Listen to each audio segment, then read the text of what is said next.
자네는 누구인가? 내 이름은 배낭. 여행 가고 싶다.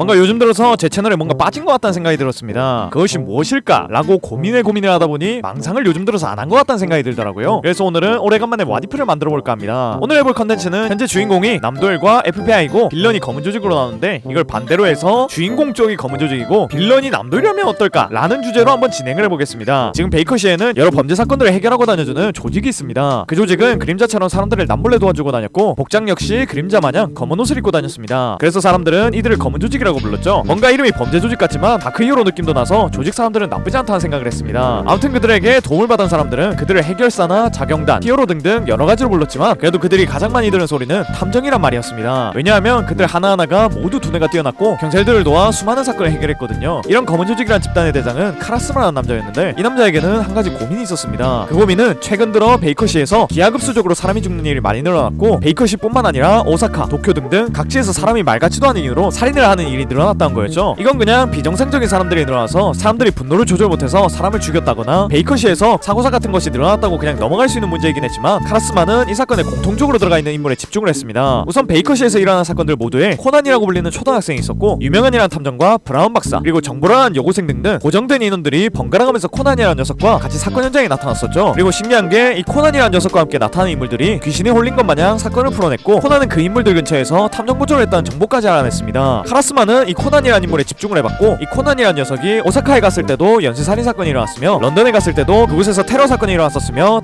도쿄타워에서도 코난이 폭탄 테러 사건에 연루되었다는 걸 알게 됐습니다. 그리고 이 코난이라는 놈은 신기하게도 지금 검은 조직과 같은 탐정이란 가면을 쓰고 활동하고 있는 것 같았습니다. 카라스마는 이 코난이라는 놈이 신경 쓰이기 시작했고 조직 내에서 가장 능력 있는 진가워커에게 이 녀석을 쫓아보라고 말했습니다. 진가워커는 알겠다고 말한 뒤 코난을 조심스럽게 미행했고 그 녀석을 미행해봤더니 충격적인 사실을 알게 됐습니다. 이 코난이라는 인물은 아예 모르는 사람을 그냥 죽여버리고 난 뒤 치밀하게 트릭을 짜가지고는 무고한 사람에게 그 죄를 뒤집어 씌우는 것 같았죠. 범인으로 지목된 사람들은 굉장히 억울해했지만 코난이 그냥 너가 범인해라 라는 식으로 만든 트릭들은 그들이 무고한 사람이란 것을 밝힐 수가 없을 만큼 치밀하고 완벽했습니다. 그래서 그들은 늘 억울하다는 식으로 경찰에 끌려갔고 그 중에 몇몇은 그냥 체념한 상태로 경찰에 끌려가기도 했습니다. 이렇게 코난 본인이 직접 피를 묻히는 경우도 있었지만 결국엔 그 사람이 살인을 저지르게 하는 패턴도 있었습니다. 코난은 뭔가 지인과 트러블이 있을 것 같은 사람들을 모색하다가 잘만 건드리면 살인을 할 수 있을 것 같은 사람을 골라가지고 그들에게 거짓된 사실을 준다거나 오해를 할 수 있을 만한 발언을 해서 주변 사람에 대한 살인을 키워줬고 그들이 살인을 할 수 있게끔 상황까지 만들어줬었습니다. 그렇게 이들이 사람을 죽여버리면 바로 그 자리에 나타나서는 그 사람의 범행을 밝혀주는 사이코짓도 하는 것 같았습니다. 그리고 여기서 또 신기한 점이 있었는데 이 사건을 일으킨 코난 본인은 사건 전면에 나서지 않고 유명한 브라운 박사, 정보라라는 인형들을 써가지고 사건을 풀어내는 모습을 보였습니다. 진가워커는 그 모습을 보고는 충격을 먹었고 지금까지 자신들이 봐왔던 범죄자와는 벽이 다르다는 것을 깨달았습니다. 진가워커는 이 모든 것을 카라스마에게 보고했고 카라스마는 적지 않게 충격을 먹었습니다. 솔직히 사례가 일어난 곳마다 코난이라는 초등학생이 있어서 처음에는 이 초등학생이 납치를 당해가지고 범죄자한테 끌려다닌 게 아닐까 하는 생각을 했었는데 초등학생이 범죄의 근원이고 다른 사람들을 끌어들여가지고 무고한 사람들을 살해한 뒤 아무 죄 없는 사람을 살인자로 만들어버리는 트릭을 쓸 거라고는 상상도 못했었죠. 카라스마는 충격을 받긴 했지만 한편으론 기뻤습니다. 사실 카라스마가 머리가 좋은 사람들과 능력 있는 사람들을 모아 이런 검은 조직을 만든 이유는 몇 년 전부터 있었던 살인사건들 때문이었습니다. 사실 최근 들어서 이런 분노 조절을 못해서 일어난 사건이라든가 어거지로 범인이 잡힌 사건 같은 것이 많이 일어났을 뿐 예전부터 이런 사건들이 몇 번 있었습니다. 카라스마는 이런 사건들에 궁금증이 생겨서 자세히 살펴봤고 이 사건들의 중심에 어떤 고등학생 탐정이 있다는 걸 알게 됐습니다. 이 고등학생 탐정은 항상 사건이 일어난 곳 근처에 있다가 사건이 벌어지면 달려와서는 그 사건을 해결했고 그 덕분에 경찰에서도 신임받는 인간이 된 것 같았습니다. 하지만 카라스마는 뭔가 이상했습니다. 아니 사건이 일어난 곳에 항상 이 새끼가 있으면 가장 먼저 이 새끼를 의심해야 되는 게 아닐까 하는 생각이 들었었는데 아무도 그 고등학생 탐정을 의심하지 않고 명탐정으로 떠받들여주는 게 이상하다고 생각했었죠. 그래서 혼자 그 고등학생 탐정을 조사해볼까 했는데 신기하게도 그 고등학생 탐정에 대한 정보는 언론에 나와 있는 것이 다일 뿐 그 이상은 알아볼 수가 없었습니다. 아마 누군가가 그 이상의 정보를 알아내는 걸 막아놓은 것 같다는 생각이 들었죠. 그래서 카라스마는 혼자의 힘으로는 역부족이라고 생각했고 이렇게 조직을 만들어냈던 거였습니다. 그렇게 몇 년이라는 시간이 흐르며 계속해서 카라스마는 그 고등학생 탐정에 대한 정보들을 계속 모아보려고 했지만 나오지가 않았고 오히려 최근 들어서는 그 고등학생 탐정에 대한 단서를 아예 발견할 수가 없었습니다. 그래서 그냥 포기해야 하나 하는 생각을 하고 있던 중 이 코난이란 초등학생과 예전에 그 고등학생 탐정이 겹쳐 보이기 시작했고 카라스마는 드디어 단서를 잡았다는 생각에 기뻤던 거였죠. 카라스마는 조직원들을 시켜서 그 살인마 초등학생을 몰래 쫓아가게 생각을 했고 그 녀석이 유명한 탐정사무소라는 곳에서 살고 있다는 걸 알게 됐습니다. 카라스마는 이제 그 녀석이 사는 곳도 알게 됐고 범행 순간도 목격을 했으니 직접 대면해서 정체를 밝혀주겠다는 마인드로 코난이라는 놈에게 찾아가겠다는 생각을 했습니다. 근데 조직원이 어떤 남자가 보스를 찾아왔다고 말하며 누군가가 보스의 방으로 들어왔습니다. 그 남자는 세계적인 추리소설가로 알려진 남건이라는 남자였고 카라스마가 의심했던 그 고등학생 탐정의 아버지 되는 사람이었습니다. 카라스마는 왜 이 남자가 갑자기 본인을 찾아온 걸까 하는 의문이 들었고 일단은 그에게 인사를 건넸습니다. 남건은 카라스마에게 요즘 이 검은 조직이라는 집단이 사람들을 도와주고 많은 사건들을 해결해주는 걸로 유명해졌다는 걸 알고 있다며 이런 조직을 만든 카라스마에게 대단한 것 같다는 말을 했습니다. 카라스마는 앞에 앉은 이 남자가 겉으로는 자신을 칭찬하고 있지만 분명 다른 의도가 있어서 이곳에 왔다는 걸 바로 짐작할 수 있었습니다. 카라스마는 예의상 고맙다고 말하며 왜 자신을 찾아왔는지 물어봤습니다. 그래서 남건은 웃음에 이런 좋은 조직에게 후원을 하고 싶어서 찾아온 거라고 너무 경계하지 말라고 말을 했습니다. 그렇게 말하고는 잠시 말이 없다가 혹시 예전에 자신의 아들인 남도희를 의심한 적 있냐고 물어봤습니다. 카라스마는 어떻게 한 거지? 라는 생각을 했지만 당황하지 않고 맞다고 대답했습니다. 그래서 남건은 웃으며 사실 카라스마만 의심한 게 아니라 몇몇 머리 좋은 사람들이 항상 살인사건 현장 근처에 있는 자신의 아들을 의심했었다며 너무 그렇게 긴장하지 말라고 말했습니다. 카라스마는 뭔가 이상했습니다. 분명 남도희를 의심하는 사람을 본 적도 없었을 뿐더러 만약 의심하는 사람들이 있다고 해도 이 남건이라는 남자가 그걸 왜 알고 있는지 이해가 안 갔습니다. 남건은 카라스마가 동요하는 걸 신경 안 쓰고 계속 말을 이어갔습니다. 자신의 아들인 남도일은 예전부터 추리소설 같은 걸 좋아했는데 특이하게도 도일은 홈즈가 아닌 홈즈에게 잡히는 범인들에게 관심을 줬다고 합니다. 뭔가 홈즈는 수수께끼를 맞추는 사람이라면 범인은 그 수수께끼를 만들어내는 사람이라 더 똑똑하고 멋있게 봤었다고 하네요. 그래서 도일이는 어느 순간부터 취미로 범행 트릭을 짜기 시작했고 어느 순간이 지나자 자신이 만든 트릭들을 실제로 써보고 싶다는 생각을 했다고 합니다. 남건은 자신의 아들을 사랑했기 때문에 아들이 맘 편하게 트릭을 사용할 수 있게끔 근처에서 범죄가 일어나면 바로 범인으로 의심받을 것 같은 사람들을 물색했고 그 근처에 도일이를 보내서 자신이 만든 트릭을 쓰고 그것을 추리하는 것까지 하게끔 만들어줬다고 합니다. 그 덕분에 도일이는 명탐정으로 유명해지기 시작했고 그런 도일이를 의심하는 몇몇 홈즈 같은 탐정들이 있었다고 합니다. 남건은 그런 탐정들을 하나하나 찾아가서 독약을 먹이며 영원히 입막음을 했고 그 덕분에 도일이를 의심하는 사람은 없어졌던 거라고 했습니다. 카라스마는 식은땀이 나기 시작했습니다. 남건이 이런 말을 하는 건 자신 역시 그렇게 입막음 당할 가능성이 있다고 생각했기 때문이었죠. 남건은 사실 카라스마가 남도일을 의심하는 걸 알고 있었고 지금까지처럼 그냥 처리할까? 라는 생각을 했지만 모리아티 교수에게 홈즈라는 숙적이 있었듯이 도일이에게도 숙적이 있어야 도일이도 발전하지 않을까? 라는 생각에 일단 놔뒀던 거라고 했습니다. 그렇게 도일이는 남건의 보호 아래에서 계속 여러 범죄를 일으켰는데 이번에 FBI 쪽에서 냄새를 맡았었다고 합니다. 남건은 지금까지 남도일을 의심했던 사람들은 탐정, 기자, 경찰 등등 어떻게 잘 입막음할 수 있었던 인간들이었는데 FBI가 개입하게 되면 좀 곤란해질 수도 있겠다는 생각을 했다고 하네요. 그래서 도일이에게 잠시 돌아가자는 식으로 말했고 자신의 아들에게 유아화될 수 있는 알약을 먹였다고 합니다. 카라스마는 살짝 놀라며 어떻게 그런 약을 만들 수 있었는지를 물어봤고 남건은 예전부터 사람의 시간을 되돌려서 죽은 사람을 되살린다는 거에 관심이 있었다고 말했습니다. 카라스마는 생각해보니 저 인간이 쓴 나이트 바론이라는 소설에서 알약으로 사람을 젊어지게 만들었다는 내용이 있었다는 걸 기억했습니다. 그리고 지금까지 남건이 했던 얘기를 듣고 난 결과 자신이 의심했던 남도일이란 고등학생 탐정이 현재에는 코난이란 초등학생이 되었다는 추리를 할 수 있었습니다. 남건은 여기까지 말해줬으니 다 추리했을 거라 믿겠다고 말했습니다. 카라스마는 남건에게 지금 나를 죽인다면 아마 밖에 있는 조직원들이 가만히 있진 않을 거라고 말하며 내가 지금 여기서 죽어도 이 모든 사실은 밝혀지게 될 거라고 말했습니다. 남건은 웃으며 자신도 생각이 있는데 여기서 당신을 죽일 리가 없지 않냐라고 말했습니다. 그렇게 말한 남건은 카라스마에게 당신은 살아있어야 한다고 말하며 부디 자신의 아들인 남도일을 재밌게 해주길 바란다고 말했습니다. 남도일은 지금 평범한 사건이 반복돼서 지루해하고 있다며 카라스마가 만든 검은 조직이란 집단으로 부디 남도일을 한계까지 몰아붙여서 아들의 성장을 도와주길 원한다고 말했습니다. 카라스마는 아들놈이 정신나간 살인마가 된 이유가 이 비정상적인 방법으로 사랑을 준 아버지 때문이구나 라는 생각을 했고 남건에게 당신의 아들은 1년 안에 내가 무조건 잡을 테니 걱정 말라고 말해줬습니다. 남건은 당신이 경찰이나 FBI 도움을 받아버리면 너무 재미가 없어지니까 만약 그들의 도움을 받는다면 당신들 조직원들의 가족과 지인들의 목숨은 책임 못 질 것 같으니 조직원들끼리 잘 뭉쳐서 해결해보라고 말해주고는 떠나갔습니다. 카라스마는 엄청난 진실을 알아버렸지만 이대로 그 살인마 놈을 놔둘 수는 없었습니다. 과연 검은 조직은 미친 사이코패스 살인마 코난을 잡을 수 있을까요? 와디프 코난과 검은 조직의 역할이 바뀐다면 여기까지였습니다. 뭔가 만들면서 무슨 생각을 하면서 만들었는지 기억이 나지가 않습니다. 정말 망상에 몸을 맡기고 글을 써내려간 것 같은데 여러분들이 부디 재밌게 봤기를 바라겠습니다. 오늘도 이런 영상 시청해주셔서 너무 고맙고 전 더 재밌는 영상으로 돌아오겠습니다. 그럼 다음 시간에 만나요.